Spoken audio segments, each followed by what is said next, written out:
আসসালামু আলাইকুম dear viewers, আমি মশিউর রহমান চৌধুরী বলতেছি লন্ডন হইতে। আলহামদুলিল্লাহ আমি ভালো আছি, আশা করি আপনারাও ভালো আছেন। আজকের বিষয় হলো বাবাকে নিয়ে একটা লেখা, যেটা আমি ফেসবুকে লিখছিলাম কয়েক বছর আগে। এটা ভালো জনপ্রিয়তা পেয়েছিল, তো সেই লেখাটা আপনাদেরকে পরে শোনাবো। এর আগে যে কথা বললাম, তো আশা করি আপনারা শেষ পর্যন্ত থাকবেন এবং শুনবেন। এটা ইনশাল্লাহ অনেক হৃদয়গাহী ইমোশনাল কথা। তো আসলে আমি ক্যামেরার সামনে বলতে চাইতেছি না এই কথাটা, আমি মুখস্থ থেকে বলতে চাইতেছি না, কারণ আমি ইমোশন দিতে চাইতেছি। তো ক্যামেরার বাইরে গেলে আমার ইমোশনটা বেশি দিতে পারবো, এবং আশা করি আপনারা আপনাদের পিতার ফিলিংসটা, যাদের বাবা নাই তারা অনুভব করতে পারবেন, যারা আছে তারাও বুঝতে পারবেন। এবং আমি আসতেছি, এটা লেখাটা পড়াটা শেষ করে তারপর আমি আবার সামনে আসতেছি ইনশাআল্লাহ। ইটস কমপ্লিট লাইফ চ্যানেল, সত্যের পক্ষে আপোষহীন প্রতিদিন। ডিয়ার ভিউয়ার্স, আমি এই চিঠিটি 4-5 বছর আগে ফেসবুকে লিখেছিলাম। ওইখানে অনেক জনপ্রিয় হয়েছিল। ওই সময় আমার বাবা ছিলেন না, কিন্তু আমার মা ছিলেন। বর্তমানে মাও চলে গেছেন, 2 বছর হইল। তো সেই অরিজিনাল চিঠিটা কিছুটা কাটছাট করতে হয়েছে, যেহেতু মাকেও হারাইছি। তো চলুন শুরু করা যাক, আশা করি আপনাদের অনেক ভালো লাগবে। বিসমিল্লাহির রহমানির রহিম। প্রিয় আব্বু, কেমন আছো? এই পর্যন্ত জীবনে কখনো তোমাকে এভাবে চিঠি লেখা হয়নি, কারণ তোমার উপস্থিতি ও ছায়া এতটাই স্বাভাবিক ছিল যে আজ পর্যন্ত অনুপস্থিতিটুকু মেনে নিতে পারছি না বাবা। যে চিঠি লিখবো করেও এতদিন লেখা হয়নি, আজ তা লিখতে বসলাম। আক্ষেপ শুধু এটুকুই, এই চিঠির কোনো জবাব আসবে না। আমাকে এক বন্ধু বলেছিল, ব্যক্তিগত অনুভূতিগুলো কি সোশ্যাল মিডিয়ায় শেয়ার না করলে হয় না ভাই? কিন্তু আমার যে বড় ইচ্ছে করে বাবা সবার কাছে গল্প করতে। আমি এক অসাধারণ রাজার ভাগ্যবান রাজপুত্র আমি।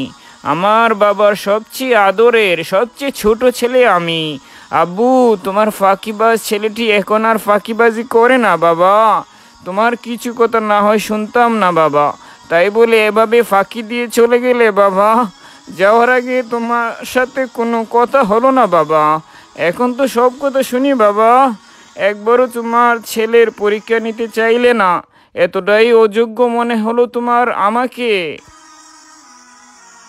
বাবা, একটা ব্যাপার কি জানো? যখন আমার পরিচয় দেওয়া হচ্ছিল সবার কাছে, তখন নিজেকে তোমার ছেলে হিসেবে পরিচয় পেতেই বেশি ভালো লাগছিল বাবা। আমি এত দূর সুদূর বিলাতে এসেও বাবা বুঝতে পারি বাবা, তোমার বিশালত্বের কাছে আমি খুবই নগণ্য। সব পরিচয়ের ঊর্ধ্বে আমার সর্বশ্রেষ্ঠ পরিচয়, আমি তোমার ছেলে বাবা, আমি তোমার ছেলে। অনেক কিছুই অপূর্ণ রয়ে গেল যে বাবা। তুমি তো কথা রেখেছো, তোমার দায়িত্ব ঠিকই পালন করে চলে গিয়েছো, আমাকে কোনো কিছু করার সুযোগ দিলে না বাবা। বিশেষ দ্রষ্টব্য যাদের মা বাবা জীবিত আছেন তাদের উদ্দেশ্যে বলছি, প্লিজ বাবা ও মাকে হারানোর পূর্বেই তাদের খেদমত করুন। নিজ নিজ বাবা ও মাকে মন প্রাণ উজাড় করে ভালোবাসুন।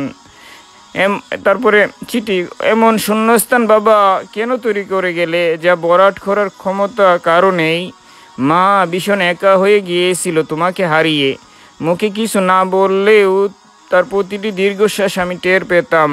সেই প্রাণপ্রিয় গর্ভধারিণী মা ও চলে গেছেন 2 বছর আগে তোমার কাছে বাবা। এবার তুমি হ্যাপি তো বাবা মাকে পেয়ে? চিন্তা করো না বাবা, আমরাও আসছি, খুব শিগগির আসছি বাবা। তোমাদের কোনোদিন কোনো কিছু দিতে পারিনি, মুখ ফুটে বলতেও পারিনি কতটা ভালোবাসি বাবা। ভালোবাসি তোমাকে কতটা বলতেও পারিনি বাবা। প্রতিটি মুহূর্তে তোমাকে ভীষণ মিস করি বাবা, কারণ আমি জানি তোমার চেয়ে মুগ্ধ শ্রোতা আর কেউ হবে না। তোমার চেয়ে মুগ্ধ শ্রোতা আমার আর কেউ হবে না বাবা। কেউ তোমার মতো নয়, কেউ তোমার মতো হবে না, কেউ তোমার মতো ছিল না বাবা।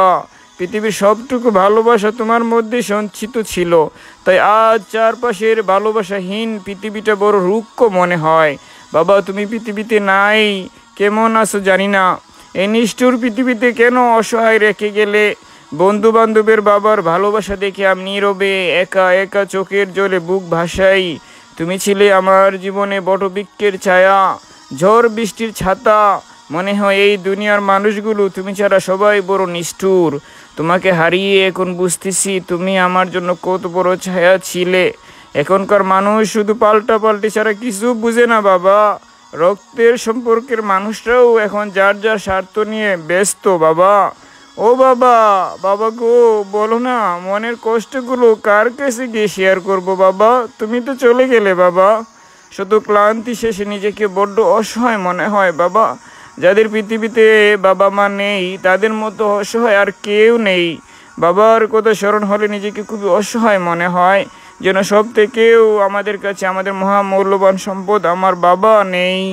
বাবা, নিশ্চয় মহান আল্লাহ পাকের অপরিসীম দয়া ও অপরিসীম ক্ষমার বৌদলতে আপনি চিরস্থায়ী জগতে খুবই সুখী আছেন, শান্তিতে আছেন। বাবা গো, যে স্বপ্নের বীজ তুমি মনের মধ্যে বুনে গিয়েছিলে তা নষ্ট হয়েই যায়নি বাবা, বরং সেই স্বপ্ন আজ ডালপালা মেলেছে বাবা। তুমি পাশে না থাকলে তা বুঝি হতে পারতো? এমন ভাগ্য নিয়ে কয়টা মানুষ পৃথিবীতে এসেছে। আরও অনেক কিছু লিখতে মন চাইছে বাবা, কিন্তু থাক, গর্ব করার মতো যেভাবে তুমি চলে গেলে তা আমি আর মানুষদের জানাতে চাচ্ছি না। আমি জানি, আমি বিশ্বাস করি আল্লাহর ইচ্ছায় তুমি এখন জান্নাতের বাগানে বিচরণ করছো। সবশেষ শুধু এটুকুই বলবো বাবা, ভালো থেকো বাবা, আল্লাহর রহমতে খুব ভালো থেকো, খুব ভালো। আমরাও আসছি খুব শীঘ্রই বাবা, ইনশাআল্লাহ। এটি তোমার ছোট ছেলে মশিউর রহমান চৌধুরী। তো এই লেখাটা পড়ে আমি যে লেখাটা আপনাদেরকে শোনাই, আমি যেটা বুঝাতে চাইতেছি যে আল্লাহ তাআলা কোরআন শরীফে বলছেন কি, বিসমিল্লাহির রহমানির রহিম, ওয়াকুর রব্বিরহামহুমা কামা রব্বায়ানি সগীরা। তো রব্বিরহামহুমা কামা রব্বায়ানি সগীরা আমরা যেটা পড়ি, এটা অর্থ হলো আল্লাহ আমাদের বাবা মা যেরকম ছোটোবেলায় আমাদেরকে যেমন প্রতিপালন করছেন, তুমিও তাদের প্রতি এরকমভাবে রহম করো। তো এটা হইতেছে আল্লাহ তাআলার পক্ষ থেকে শেখানো দোয়া। তো আমরা যদি দোয়াটা পড়ি তো বাবা মা রুহ শান্তি পায়, যারা মারা গেছেন। আর যারা জীবিত আছেন তাদের সাথে উত্তম ব্যবহার করা, বাবা মা যেন আমার কারণে শব্দ না বলে। তো দুঃখ লাগে আজকাল বৃদ্ধাশ্রম নামে একটা জায়গা হয়েছে বা কয়েকটা জায়গা হয়েছে বাংলাদেশে, মানুষ বাবা মাকে দিয়ে দেয়। যে বাবা মানে সন্তান 6জন সন্তান 10জন সন্তানকে লালন পালন করে, কোনো অসুবিধা হয় না। যে মা এরকম এই 10জন 8জন 6জন সন্তানকে লালন পালন করে, কোনো অসুবিধা হয় না। দেখা যায় এক সন্তান তাকে একটা মাত্র মা বা একটা মাত্র বাবা তাদেরকে লালন পালন করতে পারে না। এটা বড়ই দুঃখের বিষয়। এটা কিরকম কুলাঙ্গার সন্তান হইলে বাবা মাকে এতিমখানায় বাবা বৃদ্ধাশ্রমে দিতে পারে। তো আবার কেউ কেউ কুলাঙ্গার সন্তান আছে বাবা মার উপরে অত্যাচার করে। তো এটা থেকে আমি বলতে চাই, তো প্লিজ আপনারা বাবা মাকে সম্মান করুন, বাবা মার ভুল ধরতে যাবেন না। ওনাদের মাধ্যমে আমরা দুনিয়াতে আসছি। তো বাবাকে সম্মান করা মানে আল্লাহকে সম্মান করা, রাসুলকে সম্মান করা। বাবা মাকে সম্মান করা মানে আল্লাহ রাসুলের সুন্নতকে মানা, আল্লাহকে মানা।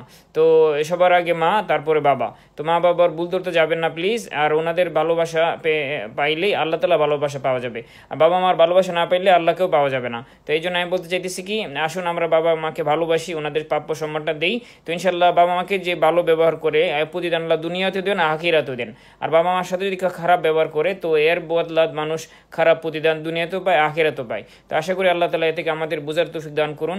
আর পৃথিবীর সব বাবা মাকে আল্লাহ মাফ করে দিন, আর সবাইকে আল্লাহ তাআলা হেদায়েত দান করুন। ওমা আলাইনা ইল্লাল বালাগ। আসসালামু আলাইকুম ওয়া রাহমাতুল্লাহি ওয়া বারাকাতুহু।